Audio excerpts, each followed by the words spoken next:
iktidara. Sen bir devletli kızı, ben de fakir bir oğlana.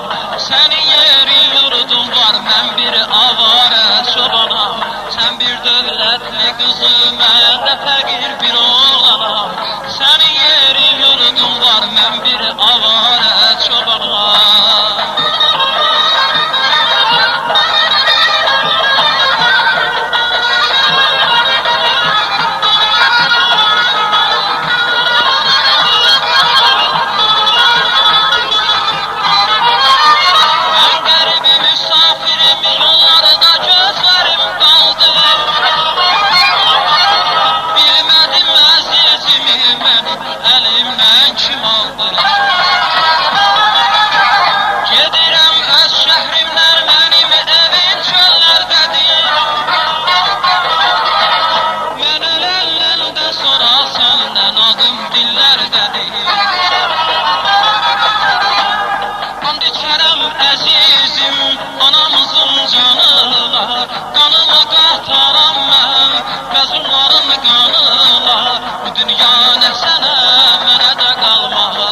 Aşık öz eşkinden intikam almaz. Bu dünya ne sana ne de kalmaz. Leyli öz mecnunun çöllere salmaz.